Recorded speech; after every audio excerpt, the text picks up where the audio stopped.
Hi everyone. To begin with, a happy Cyber Monday. I hope everyone does really well and I'm excited to hear about it. So do leave us a comment down below and tell us how your Cyber Day sales are going. And for today's video, we are going to be talking about a very scandalous topic. It's doing your PPC campaigns without keyword research. You heard me right. So before we get into the video, I just want to wish you again and let's watch the SellerApp intro and jump right into the session.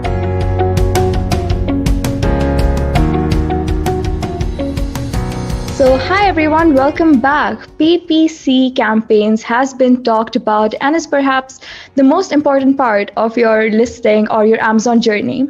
So can you do it without keywords? I mean, when you start the session, you'll already realize that you've been doing it. So we are going to welcome our speaker now, Prabhat Shah. Hi Prabhat, and welcome back to our channel. We missed you. Yeah, thank you, Riel, for inviting me again. Thank you. Yeah, so Prabhat has UK-based experience for over 10 years combined, and he has worked in-house and as an external consultant. Prabhat adds value to the business with his unique operational experience. Prabhat is also a founder of Online Seller UK, a specialized marketplace agency providing training courses on Amazon and eBay. So Prabhat and I were having a conversation, I think last week, and we were talking about, what is going to be a session that is going to be fun for you all to watch it. And then Prabhat was like, hey, you know what? Why don't we talk about PPC campaigns without keywords? And my ears just perked up. So Prabhat, let's just, walk our viewers on why we chose this topic. Yeah, absolutely. I think with Amazon advertising growing, month by month for lots of sellers exploring that. The management of it can be always challenging. And when we obviously go through the creation process, everybody asks, what is the keyword I'm going to target? What's the return I get on that particular keyword when you pay for it? And there is a timing element that goes to that may not be available for all the sellers, Okay, there are agencies which does the work for you, okay, fine, but sellers may not have that time. But they have got really good product knowledge for obvious reasons. It's their product. So they've got knowledge about the product, they've got knowledge about the competitor, their knowledge about the categories they need to target in. So when we talk about the campaigns without keywords, Amazon have now, not now, but it's been for some time that they've started to tell us, okay, we can do product targeted campaigns or category targeted campaigns. Now, that's what we are going to talk about today. Yeah, so as Prabhat mentioned, we are going to be talking about product targeted ads, how you can select your ASINs, on what basis are you supposed to select your ASINs, and if your product is perfect for product targeting campaign, because not all products qualify, if I'm not wrong. Yeah, so in terms of selecting ASINs, so we can target any ASINs that has got some reviews. So Amazon terms it as a retail ready product. So once we've got some reviews on the product, it's ready to create campaigns for. And then when you try and select your ASINs, you can always pick and choose something that is already moving forward or the sales on that. So the aim is to increase sales on that. Now, saying this, I don't mean to say if any product hasn't got a sales, don't start, and we've got to start, but our goal may be different because the one that has got reviews, the aim is to increase the sales on them. But the one that hasn't got reviews, which is a new product, the aim is to at least start to generate some interest. Then goes towards talking about the targeting. Who do we target against that particular product? The very easy answer is who is your competitor, and as a seller, you know who is your competitor, right? Mm-hmm. Target against them to start with. Yep. And for those of you watching right now, if you don't sell on Amazon, if you're planning on selling on Amazon, if you're a very new seller, so product targeting ads can be done on the basis of selecting a specific ASIN of your competitor's product, or you can do a category specification, and you can do it via brand, pricing, rating, reviews, and for products, which we will get into in detail in further of the session.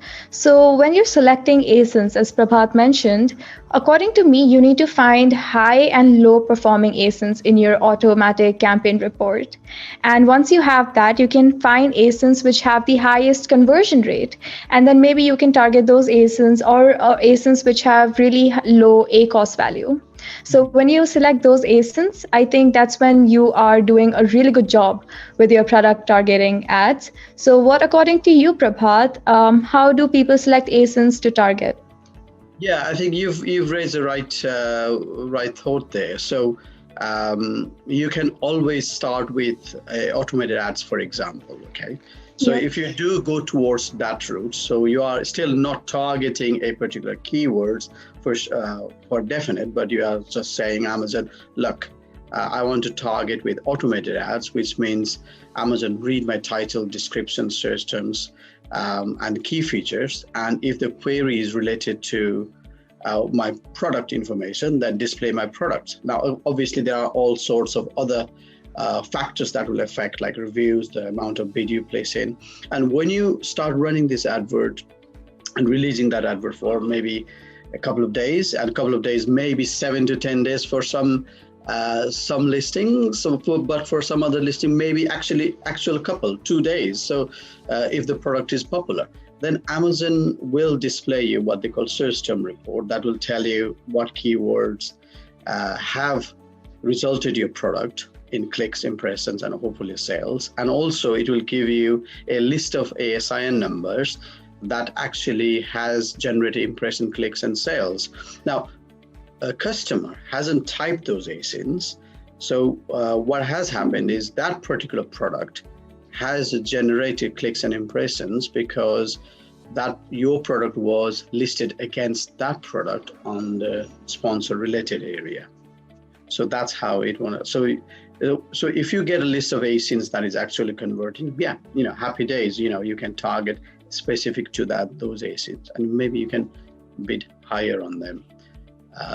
And other thing, Uriel, you mentioned about category. The category one is a really interesting one because if I'm selling for example, dog joint supplement, right? So, for instance, and then you'd want to target your product within that particular subcategory.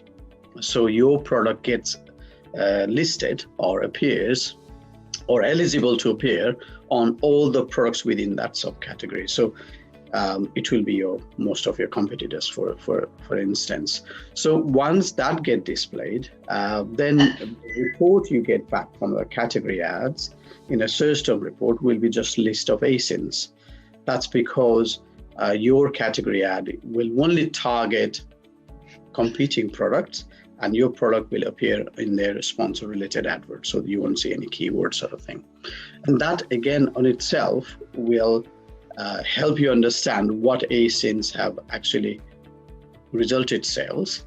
And if there's any ASINs that hasn't resulted sales and it has costed you quite a bit of money, you can always add them into negative. So Negative. Yeah, so I think this works a lot like your keywords, right? So if you have ASINs which are not converting, you always put them in the negative. That's the best way to go. And I was reading about these things, and I always tell people, if you're already doing product targeting ad, you should bid on your own ASIN. Target your own ASIN, cross-sell, and I think that's the easiest way to throw off your competitors. What do you think about that? Yeah, I think that's absolutely a good way to do it. So some people call it defensive advertising. So when somebody lands on my page, if I don't target my own product, there will be some other people's product listed in there. Now you can look at this in various angles. So some sellers may have a main product, and also they may have accessories related with that product selling on the same account. So you could potentially target your accessories that goes with the main product against that through your product targeting. So that's really good strategy there.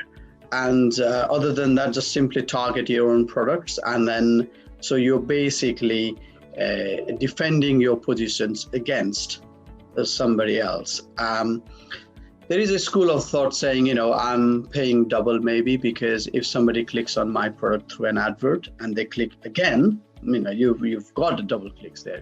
I agree with you, but at the end of the day, you've generated some sales which you may have lost to some other sellers. Yeah. And so some people may have a product that is necessary to a consumer on a regular basis or lifetime. Now, then we need to think about what is the lifetime value of a click. No, because once you get a customer, yes, you paid maybe, for example, 50% ACOS, which is a lot maybe for some people, but they may have to come back again to buy your product again. So in that case, you're considering the lifetime value. And if you think it that way, the cost of advertising right away may not look so bad. Yep, you're right. That was very well put. And I also think that, when you are doing any type of campaign, your ultimate goal is to rise above organic ranking without running PPC campaigns. So I think this is a very good way to make sure that, if someone is going on others page and they see your item, and if they're clicking your item, Amazon thinks that, yeah, you know what, this item is something that people want. So automatically you rise up in the terms of organic ranking. Also, when someone searches for other brand, and if you're getting more clicks for that brand, you are shown maybe sometimes before the item that people are actually looking for. And I think that's like a really blessed point for some sellers. So if you guys have been in that situation, comment down below and let me know what you did to reach there, because I would love to understand. And now that we're talking about product targeting ads, do you think that people should do it? Should beginner sellers be doing it? Should power sellers be doing it? So who is our target audience here? Yeah, I think it should be, available for anyone really, but it's good to do a progressive way of advertising. For example, rather than doing all the types of advertising at the same time, it's good to separate timing so you are actually testing it. So, for example, if you are starting with auto ads, let the auto ads work for some time. Now, that's for some time, could be, 2 weeks, 3 weeks period. Then after that, you can start with product targeting. So if you've got a really good knowledge about your product, who your competitors are, as a beginner, if you don't know, okay, let's work on it, find that out, and then start. And for people who's established there already, you may be spending quite a bit of money on the keyword targeting ads. And this is the right time to go and explore this. Because this is something you've never tried and you never thought of, and you're trying to explore this. More so, some people may have, some sellers may have a barrier in languages when we talk in the European side, right? So Germany, France, Italy, and Spain. And I got interested a lot more about product targeting only when I started working in Amazon Germany. Because I was struggling with getting some sales through keyword targeting. It's not that the wording was incorrect. The wording was correct, but we weren't getting sales through keyword targeting. So in that case, I started working with product targeting, and I could see sales within 2 weeks, a lot more than keyword targeting. So when there is a language barrier, don't worry about keyword research. Just go on and target your product and category, and that will do well. So that may be, again, very attractive for people who's very experienced in selling on both Amazon US and UK. Yes, that was very well put, and especially the point where when you're selling an EO, there are a lot of jargons that usually go in picture. So let's take an example right now. So what I say chips might not be the same item that you must be referring to, because in the UK it's called crisps. Right? French fries, the crisps. Yeah, and so little things like these can cost you sales. So I think product targeting ad works perfect here.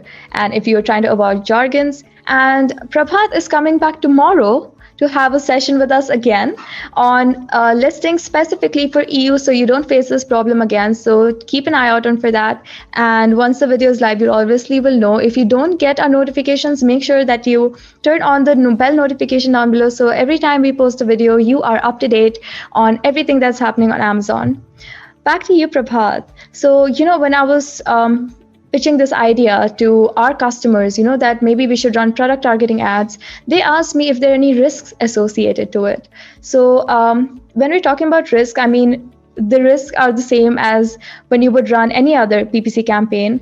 But I have seen sellers who run product targeting ads and their listing gets, I wouldn't say hijacked, but then people with better ratings run product targeting ads on your ASIN. So obviously, when a consumer reaches your listing and they sees more product with better ratings down, they will obviously go for that. So how do you avoid that from happening?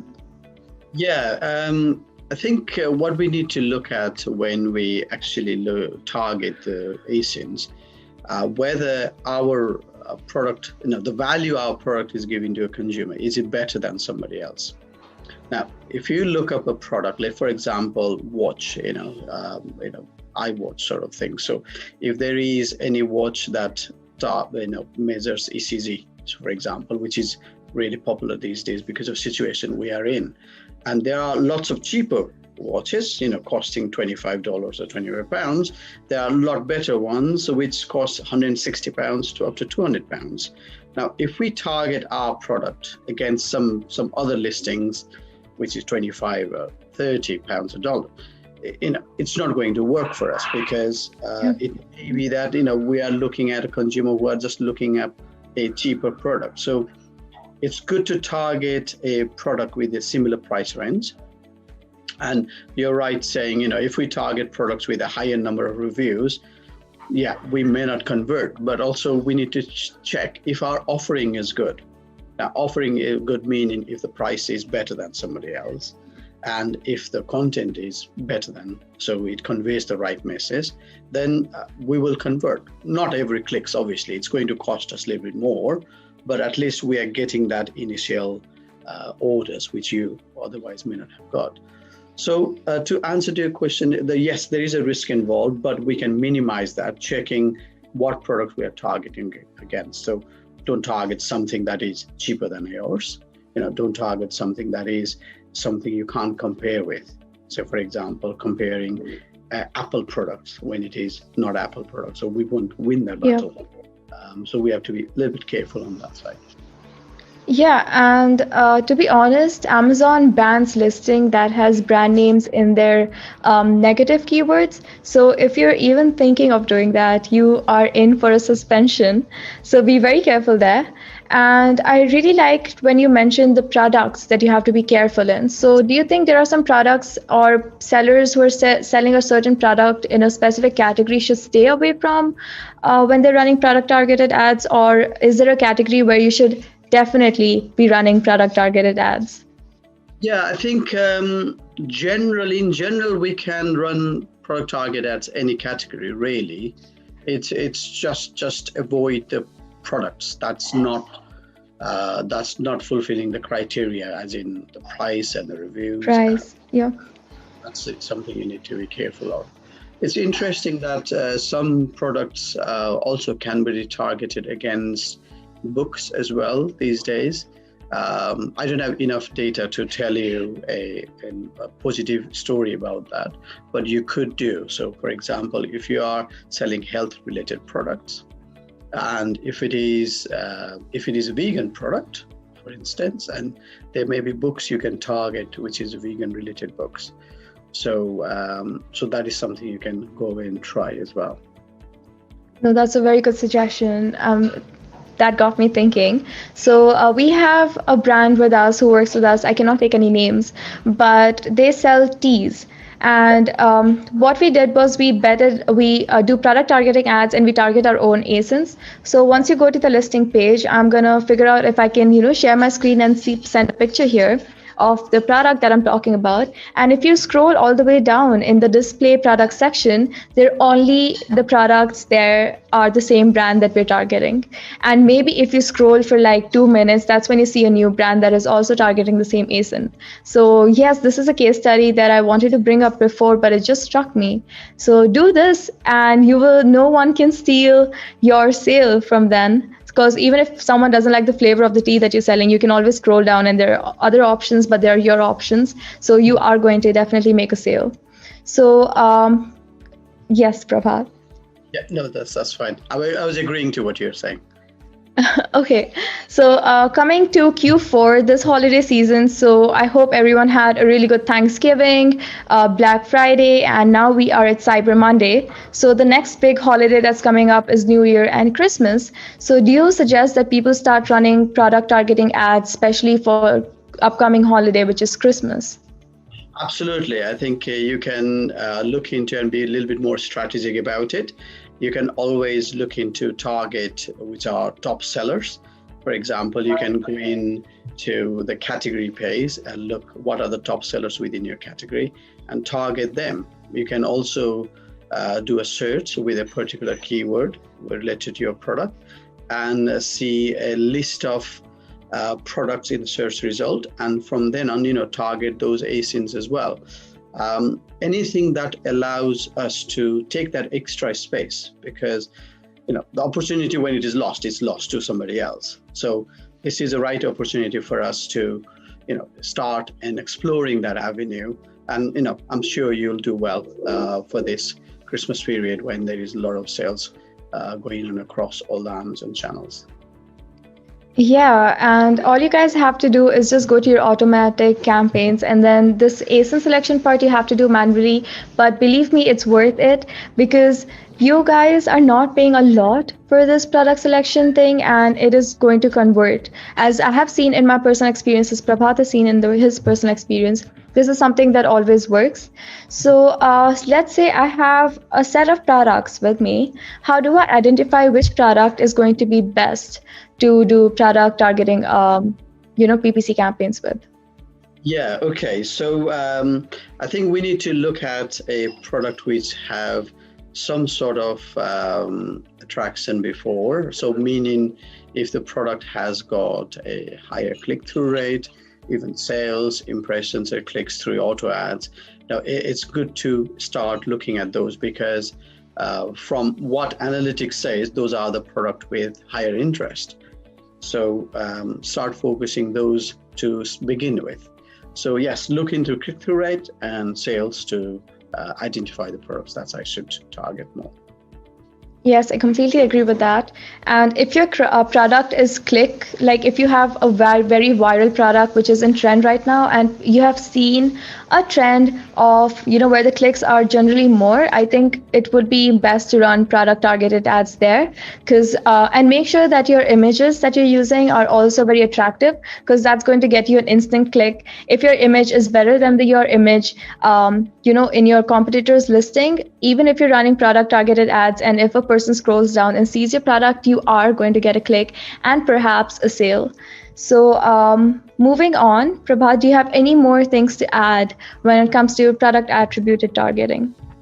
Yeah, so I think what we need to explore again, and I'm saying explore all the time because we can't say for definite this is going to work and that is not going to work. So it's good to start also exploring targeting related products, and that will be a really interesting area. For example, if you are selling, so for example, baby bib, why don't you target any products within that age range? So maybe target cutleries, maybe target cups, maybe food items within that. So I know it's not exactly related and it's a little bit going in the tangent, but you'll find some sales through that as well.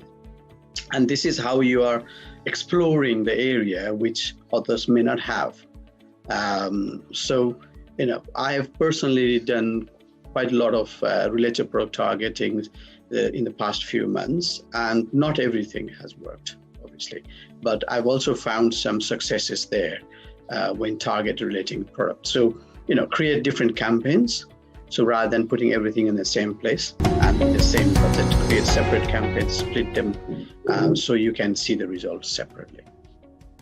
Yeah, and I think one more way that you can, find out which category you're going to do really well in is to run Amazon posts. So this is something relatively new. I'm not sure if UK has it yet, but I think it's only available to US. Oh, we don't have it in UK, right? So it's only available in the US right now. So let me tell you how this works. So you post a post, right, on Amazon post, and Amazon decides where the post is going to be displayed. So let's say your post is getting displayed in culinary section if you're selling knives. So, you might be scrolling on one random listing which is not even related to your product but is related to your category. You might generate clicks. So if you're worried about, if you don't know if your category is not getting enough sales, try using Amazon Post and it will give you related categories. So Prabha did a really good job giving us an example of baby products. So like if I'm looking for diapers, I might be looking for a diaper bag as well. So maybe that's where you can target that ASIN, and then you can get your sales rolling. So yeah, I think this is all that we have to offer for product targeting ads and how you can do your PPC campaigns without keywords. If you have any more questions, leave them in the comment section below and we will get right back to you. Check out SellerApp's PPC automation tool that will help you understand all of these things in such an easier way. So it's a time saver and a lifesaver, believe me, guys. So yes, go check that out, and I will see you on Wednesday with Prabhat, because we are going to be talking about listings for EU. So Prabhat, it was lovely having you here, and let's get back to them on Wednesday. Thank you, Riel, for having me. It was a pleasure to talk to you. Yes, it was a pleasure talking to you as well, and I will see you on Wednesday.